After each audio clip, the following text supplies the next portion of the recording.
Hello, welcome back to my channel. My name is Andrew. Today we're going to be doing an old tag, but kind of an update on the tag because the last hours just came out. But it's the TMI versus TID versus TDA versus now TLH tag. I will leave the original creator of the TMI versus TID tag. And then Emma also updated the tag a little bit to include some extra questions, or like she kind of changed the questions a little bit, Emma from Emma Books. And I'm going to take this tag, I'm going to approach it in the way where I'm going to rank the first or last book or whatever question there is. I'm going to take all 4 series and rank the answers. So there will be a potential of 40 points for each book. So if it's my number 1 favorite for that category, it's going to get 4 points, then 3 points, then 2 points, then 1 point. So it can get up to 40 points. So let's see which series is my favorite based off of these questions, which this is just based off these questions. If I had to tell you my favorite series right now without answering these questions, I would guess it's going to be The Dark Artifices, but let's make it official. So the first question is your favorite main character. So we have Emma, Tessa, Cordelia, or Clary. So for me, we're gonna give 4 points to Emma from Lady Midnight, and then we're gonna go ahead and give 3 points to Tessa from The Infernal Devices because, yes. And then we have Cordelia from The Last Hours. She is my 3rd favorite, but still, like, these top 3, I love them all. So, and then we finally have Clary from City of Bones. I don't know many people who would put Clary as their favorite for this question. I mean, I don't hate Clary. I feel like she gets a lot of hate that I enjoy. I still think she was the right perspective to tell the story, but she's definitely not my favorite main character at all. I mean, literally, Cordelia is fantastic, and Tessa also fantastic, but definitely gotta give number 1 spot to Emma. I love Emma. I think she's such a fantastic main character and just one of my favorite characters in general. I mean, Cassie Clare has written a lot of my favorite characters, but Emma is at the top. So the next question is going to be kind of spoilery. It's a spoilery question for The Dark Artifice. So if you haven't read The Dark Artifices, then maybe just skip this question. But the question is, who was your favorite Herondale? So for me, this actually is the same order in that my favorite Herondale is the one from Lady Midnight, and I'm not even going to say the name, but just the Herondale from here is a precious baby. And then we have Will Herondale is my 2nd favorite Herondale, and out of all the Herondales, okay, out of all the characters, Will would not be my top 5, but out of comparing him to Herondales, yes, he's number 2. And then number 3, we have James from The Last Hours. So we are seeing the same pattern here where we have Jace as my last answer as well for this question. So that's my least favorite. I feel like the character that we get in The Dark Artifices is I just love a cinnamon roll character. I just absolutely love a cinnamon roll main character, and that's what we get. The next question is the best love triangle. Now, I think this is where we're gonna have some controversy here because many people, again, we're in the same order here, so I think my theory was correct. So I, again, would say that my favorite love triangle is what happens here, specifically between Mark, Kieran, and Christina. And there's a reason it's my favorite love triangle, because is it even a love triangle? And then we have the most, it is the most iconic love triangle. I mean, Will, Tessa, and Jim but the reason that I give it to The Dark Artifices instead is because it's an actual triangle in The Dark Artifices. And then here, it is still a triangle, but there's just a piece that's not fully connecting in here. And then we have The Last Hours, which I would say between Matthew, Cordelia, and James. And I really actually loved in the conclusion of the series, like the discussions around Matthew and James, and like the way Matthew felt about how he was handling certain situations because he didn't know how James felt. It was very angsty, and I actually didn't hate it. And then finally we have there's really not even a love triangle in here, because by the end of the 2nd book, we already know like who Clary kind of ends up with by the end of book 3. So I don't know. I don't really feel like this is an answer, because I don't really feel like we get a love triangle in this year. I mean, especially by the time we get to book 6, like it's just really clear that it's not going to be a love triangle situation. I don't know. Okay, so now we're mixing things up. So the next question is the best villain. So in this case, I'm going to be using Sebastian or Valentine from the Mortal Instruments, but I'm going to like give it. So I'm going to say Sebastian or Valentine. I mean, I find them both to be very intriguing villains. And then we have, I don't want to say the villain from the Last Hours because it's the most recent series, so I don't know if you haven't read it, but I will rank it and kind of talk about it here. And then we have Axel Mortmain from the Infernal Devices, and then we don't really have like a specific villain. We kind of have a villain in Queen of Air and Darkness, but basically my answers for this, my number one is going to be Sebastian, followed by Valentine. So the Mortal Instruments here is really going to be getting like 8 points. Because the villains in the Mortal Instrument, I think, are definitely Cassie's best work. I think Sebastian is the most intriguing, well-written, gets his goals accomplished, but creates one of the most horrifying scenarios you could imagine type of villain. And then we have The Last Hours, actually. I would give this second place, because The Last Hours, the villain is... Oh, I just really don't want to say it, but really, in book 2, the answers that you get for what's going on are just so unexpected, but also kind of expected. Like, it makes sense, but it's so still shocking in a way that I just love. I love what happened in The Last Hours in terms of the villain. Then I'm going to give it to the Infernal Devices. I actually think the villain in the Infernal Devices is better than the one in Queen of Air and Darkness, like, slash the Dark Artifices. Like, I just think the villain situation here, of course, like there's more than one villain in the Dark Artifices in a way, and if we're talking about the series as a whole in terms of the Dark Artifices, I feel like we get multiple villains. So like it's hard to say, but like, because in the Mortal Instruments you have 3 books with Valentine, and then you have the sequels with all the issues with Sebastian.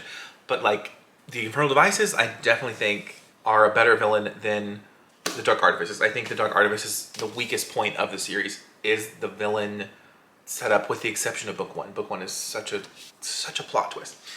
And that's really all I have to say about that. Now we're going to talk about who has the better army slash threat type of situation.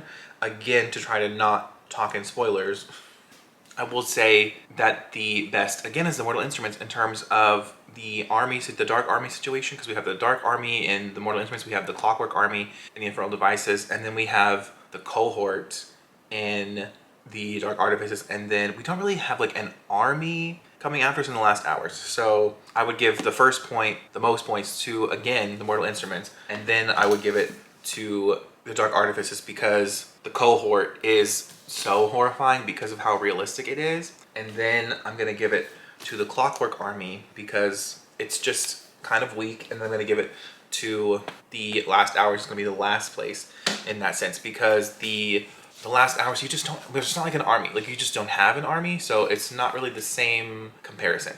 But definitely these 3, I think, have comparable army situations, and I would definitely give the Mortal Instruments number 1, Dark Artifices number 2, and Infernal Devices number 3. So that's that. Now we're going to talk about which book in a series is the best first book.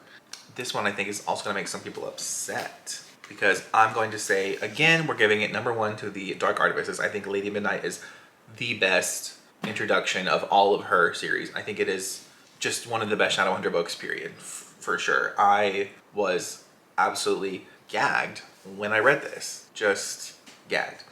And then we have Clockwork Angel, again, one of my favorite Shadowhunter books just in general, because I love the way she introduces you to the London Institute. I just love what happens with Tessa. I just love this book so much. Again, one of my favorite Shadowhunter books. Now, the next one is not one of my favorite Shadowhunter books, but that is The City of Bones, and I am putting it above the Last Hours, because Chain of Gold is actually one of my least favorite Shadowhunter books, which is ironic because I love Clockwork Angel, and I feel like most people don't like Clockwork Angel. Like, even if they like the Infernal Devices, they prefer Clockwork Prince and Princess. But this situation, I definitely prefer City of Bones over Chain of Gold. I think there's way more plot happening in City of Bones, and then Chain of Gold is a lot more period piece. So I get why people like it, but for me and my taste, I definitely prefer City of Bones over Chain of Gold, but I definitely prefer Lady Midnight the most. My Lady Midnight is number 1 in my heart, for sure. Okay, next is gonna be the best supporting female lead, as we're calling it. And this one, I don't want to pit the girls against each other. So we are just gonna go ahead and give a point to Lucy Herondale, Isabel Lightwood, Sophie.